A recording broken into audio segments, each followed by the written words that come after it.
Dear first grade students at the Faculty of Commerce at Banha University in both Banha campus and Abur campus, welcome to the recorded lecture series for the Economics of Natural Resources and the Environment course. You already know that recorded lectures are used in conjunction with face-to-face interactive lectures in our hybrid educational system. In other words, the lecture is divided into two equal halves. The first half is to be delivered on campus, whereas the second half is to be delivered via a recorded lecture. The recorded lecture is to be used in conjunction with your core textbooks.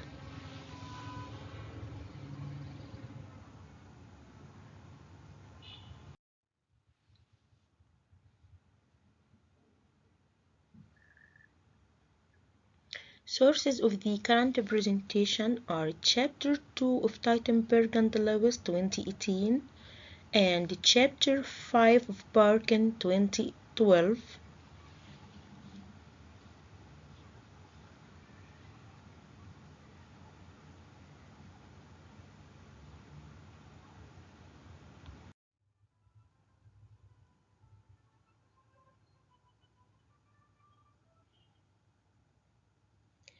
The current presentation continues to provide students with the foundations and the key concepts relating to economics of natural resources and environment.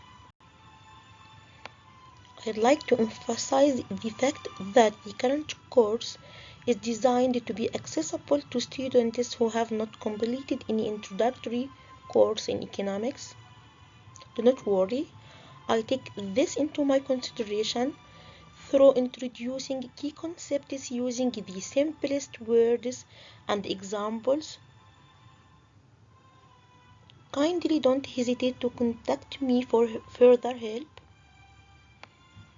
The lecture starts with a quick resume of the last point of the human-environment relationship. Then it proceeds to discuss property rights and externalities as a source of market failure.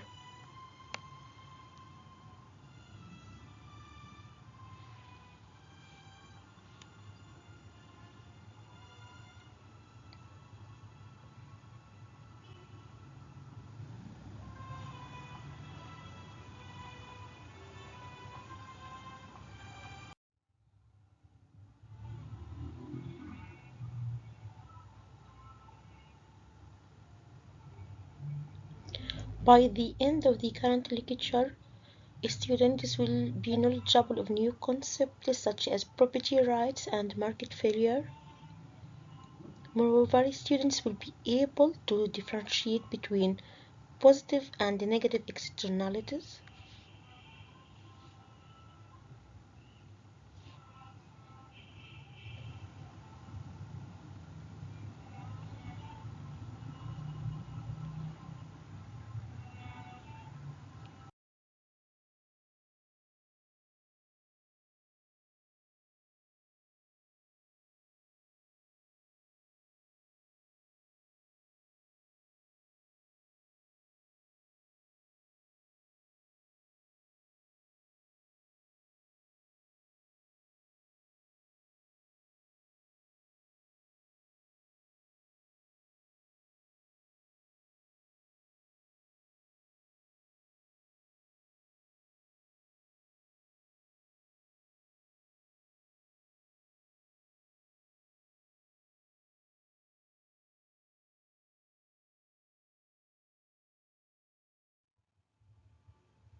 Let's continue examining the human-environment relationship by studying the first law of thermodynamics and the second law of thermodynamics. If the environment is defined broadly enough, the relationship between the environment and the economic system can be considered as a closed system. Let me define what is meant by a closed system. A closed system is one in which no inputs such as energy or matter are received from outside the system and no outputs are transferred outside the system. Why is our planet is considered to be a closed system? Well, the answer is so simple. This is because the amount of exports such as abundant space vehicles and imports such as moon rocks are negligible.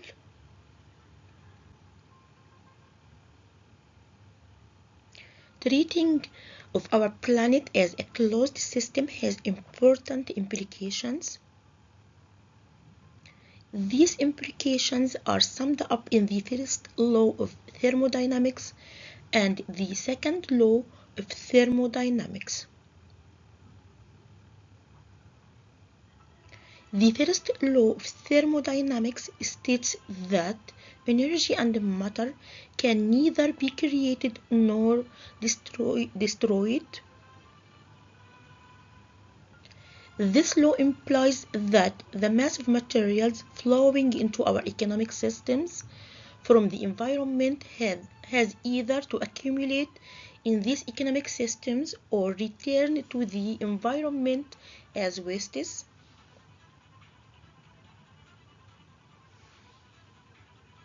Excessive wastes are likely to cause assets to depreciate. If these wastes exceed the absorptive capacity of nature, services that these assets provide declined. There are many examples supporting this idea. For example, air pollution can cause respiratory problems, polluted drinking water can cause cancer, and climate change can lead to flooding of coastal areas, as we discussed in the previous recorded lecture.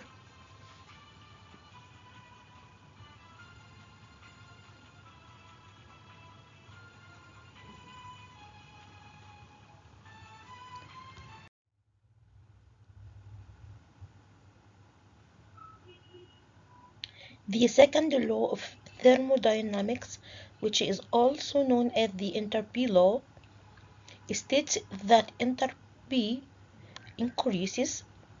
Let me explain what is meant by entropy. Entropy is the amount of energy unavailable for work. This law implies that no conversion from one form of energy to another is completely efficient, and that the consumption of energy is an irreversible process. In other words, some energy is always lost during conversion, and the rest of energy, once used, is no longer available for further work. Moreover, the second law implies that in the absence of new energy inputs, any closed system must eventually use up its available energy.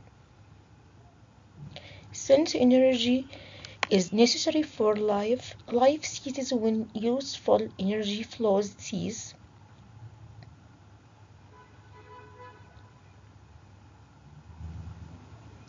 If we restrict our conception of the relationship between our planet and the atmosphere around it, then clearly we don't have a closed system.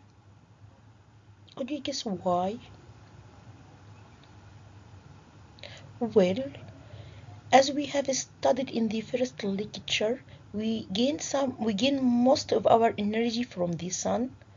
Moreover, we have also sent spaceships well beyond the boundaries of our atmosphere. Therefore, with respect to energy, our planet is an open system in which the system imports or exports energy.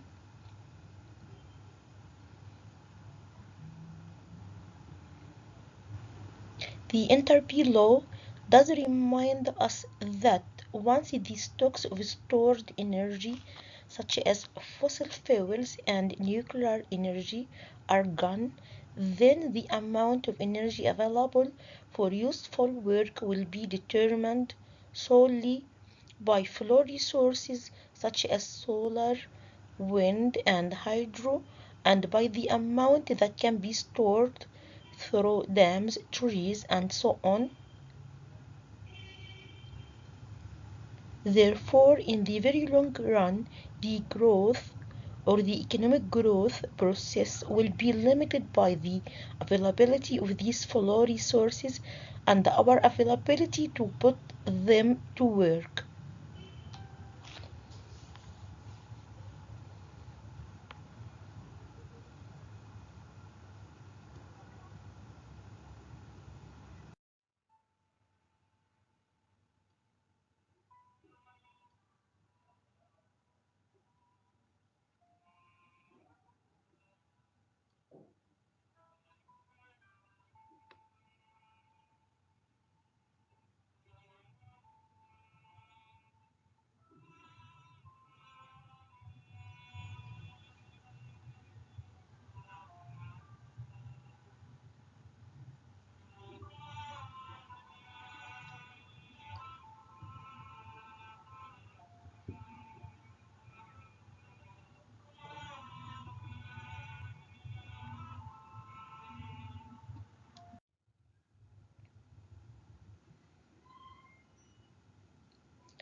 The manner in which producers and consumers use environmental resources depends upon the property rights governing those resources. Markets can work efficiently only when property rights exist. Governments establish and maintain property rights. So, a relevant question might be, what is meant by the concept of property rights?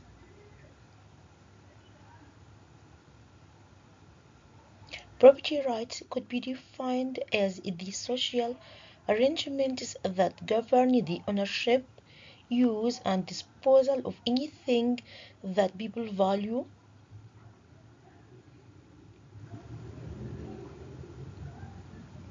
In economics, property rights refer to a bundle of entitlements defining the owner's rights, privileges, and limitations for use of the resource.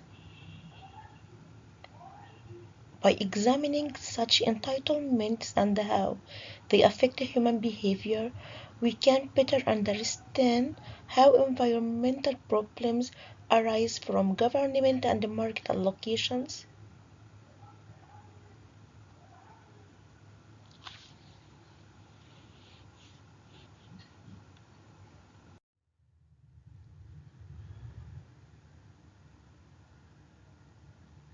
There are three types of property. They are real property, financial property, and intellectual property. Real property includes land and buildings, which are the things we call property in ordinary speech. Moreover, real property includes durable goods such as plant and equipment. With regard to financial property, it includes stocks, bonds, and money in the bank. Finally, regarding intellectual property, it is the intangible product of creative effort. This type of property includes books, music, computer programs, and inventions of all kinds. Intellectual property is protected by copyrights and patents.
How?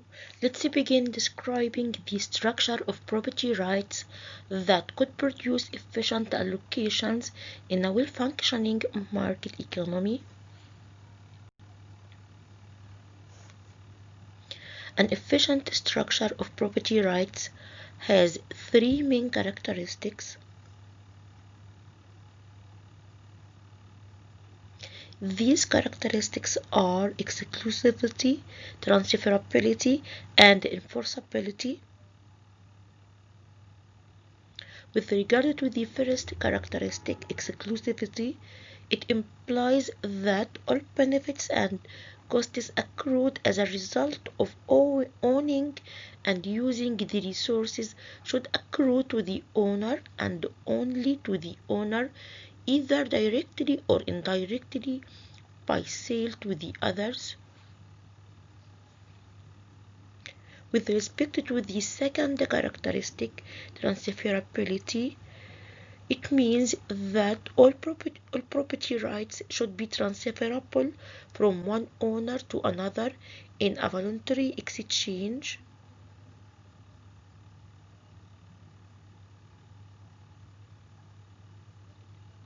Finally, enforceability indicates that property rights should be secure from involuntary seizure or encroachment by others.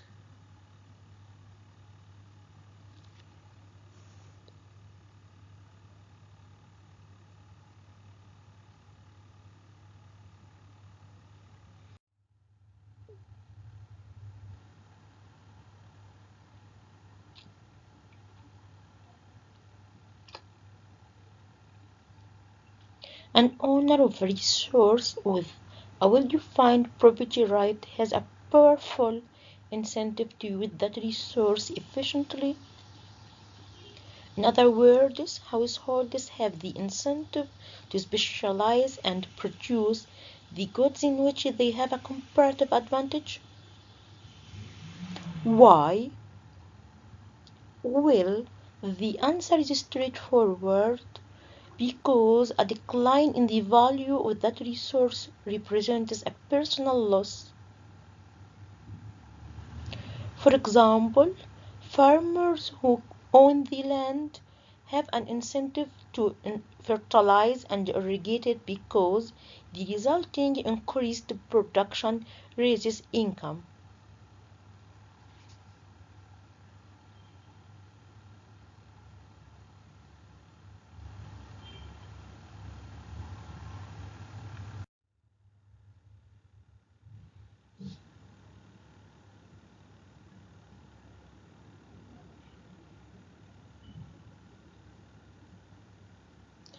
What if property rights are not enforced?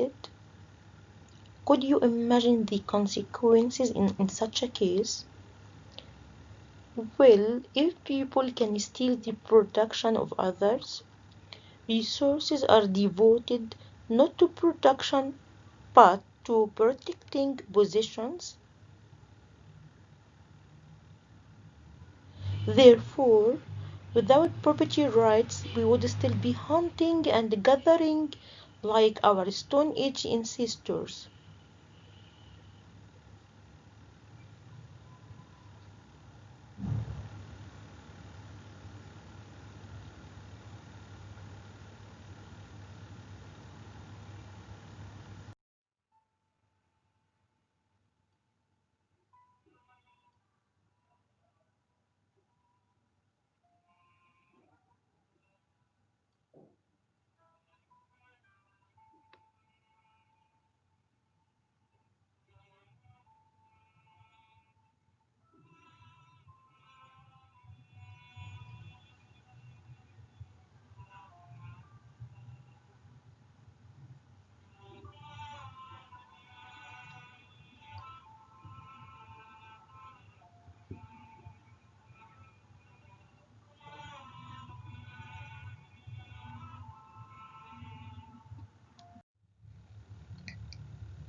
Markets do not always achieve an efficient outcome.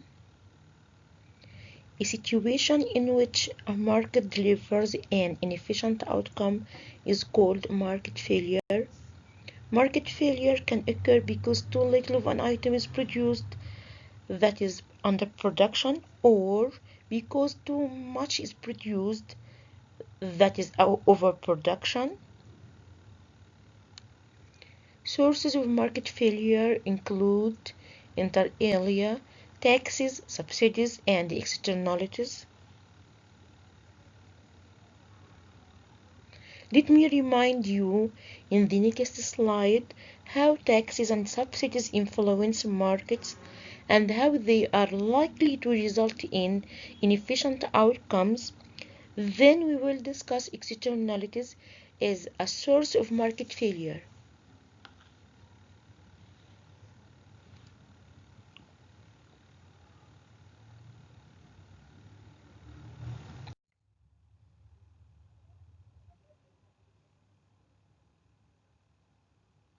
Taxes increase the prices paid by buyers and lower the prices received by sellers.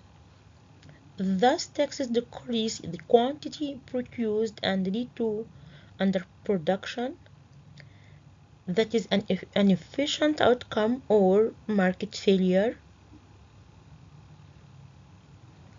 On the other hand, subsidies decrease the prices paid by buyers and increase the prices received by sellers.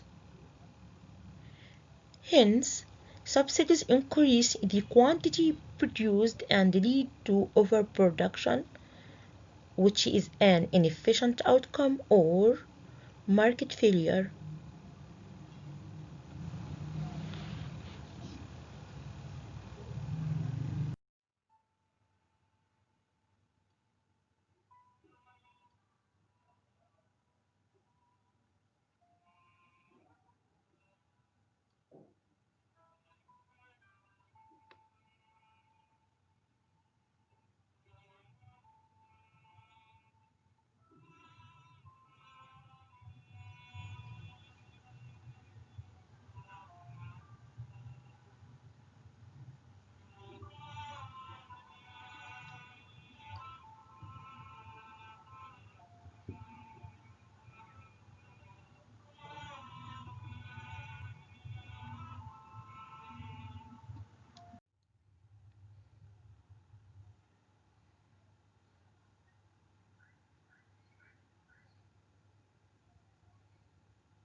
An externality is a cost or a benefit that affects someone other than the seller or the buyer.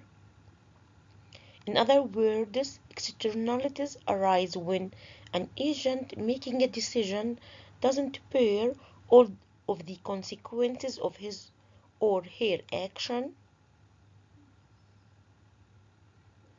The presence of externalities violates the exclusivity that is one of the key characteristics of an efficient property rights structure. To understand the concept of externalities, let's consider the following example. Suppose that there are two firms which are located by a river. The first firm is an industrial firm that produces, say, steel. The second firm operates a resort hotel. Both firms use the river, however, in different ways. Let's continue discussing this example in the next two slides.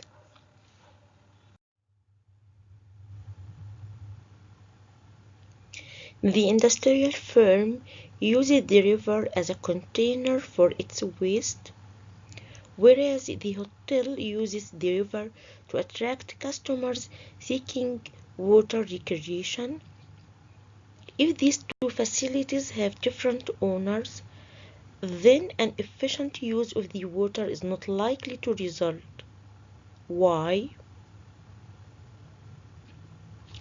Well, because the industrial firm does not bear the cost of reduced business at the resort resulting from waste being dumped into the river, thus it is not likely to be very sensitive to that cost in its decision making. Accordingly, it could be expected to dump too much waste into the river, and an efficient allocation of the river would not be attained.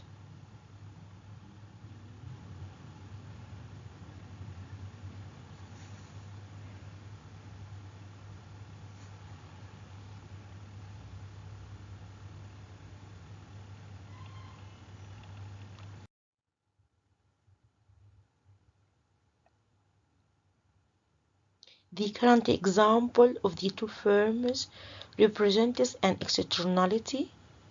An externality exists whenever the welfare of some agent, either a firm or household, depends not only on his or her activities, but also on activities under the control of some other agent.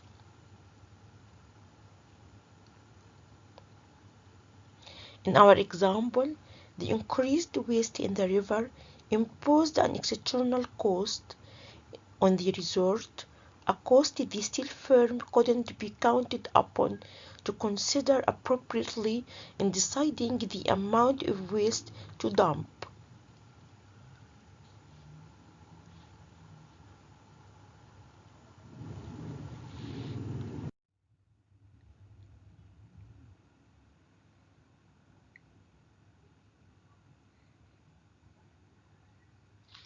Regarding the types of externalities, we can differentiate between two types of external effects. I mean that externalities can be positive or negative. The term external cost has been used to refer to circumstances in which the affected party is damaged by the externality. In contrast, the external benefit has been used to refer to circumstances in which the affected party benefits from the externality.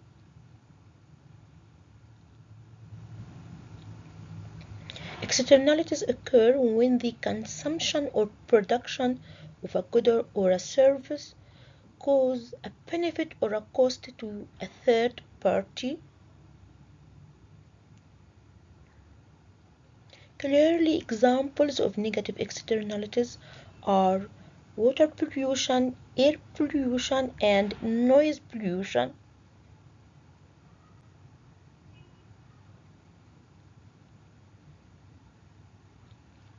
Concerning external benefits, they are not hard to find. For example, getting a vaccination of, say, COVID-19 provides a benefit to other people in society because you don't spread infection. This example represents a positive consumption externality.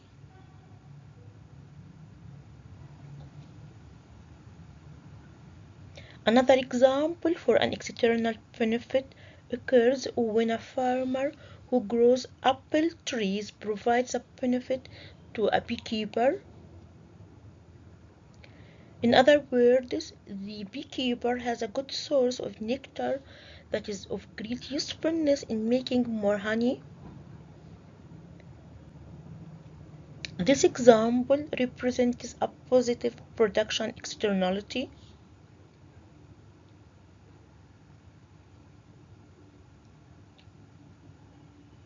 Moreover, an external benefit that we all enjoy is making the World Wide Web free. We are grateful to the British scientist Tim Berners-Lee, who invented the World Wide Web in 1989 while working at CERN, and thus creating an extremely large positive externality to all human beings.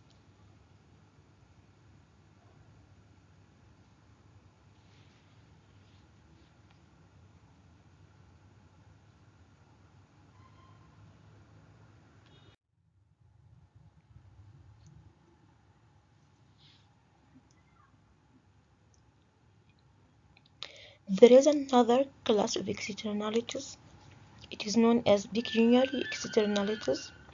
It does not present the same kinds of problems as pollution does. Vicunary externalities arise when the external effect is transmitted through altered prices. Let's consider an example to make this idea clear. Suppose that a new firm moves into an area and drives up the rental price of land. Such an increase in the price of land creates a negative effect on all those paying rent, and therefore it represents an external diseconomy. However, this pecuniary diseconomy does not cause a market failure. Why? Could you give a reason for that? Well, in such a case, driving the land prices up is not a market failure, because the resulting higher rents are reflecting the true scarcity of land. The land market provides a mechanism by which the parties can bid for land. The resulting prices reflect the value of the land in its various uses. Without pecuniary externalities, the price signals would fail to sustain an efficient allocation of resources.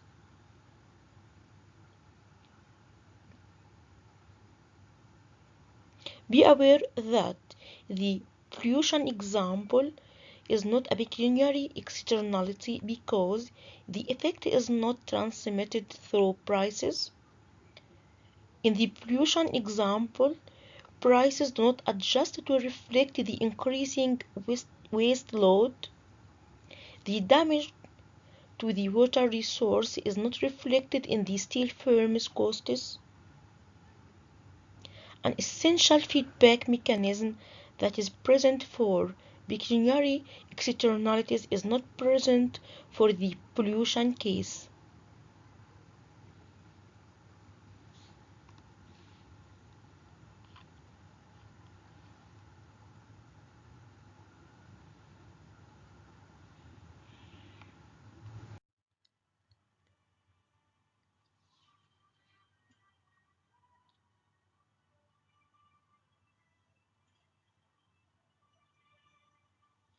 The next slide displays key concepts and terms which have been introduced during the current lecture.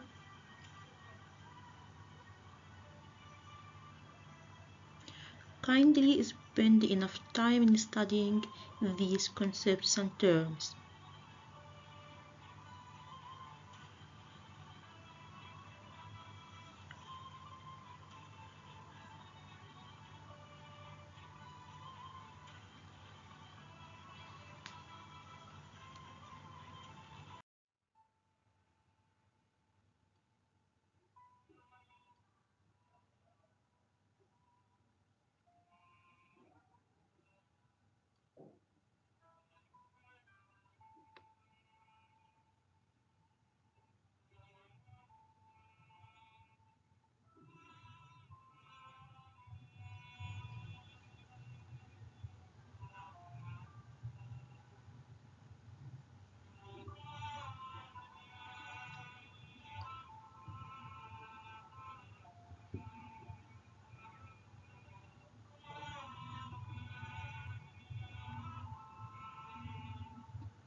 This is the end of today's recorded lecture. Thank you.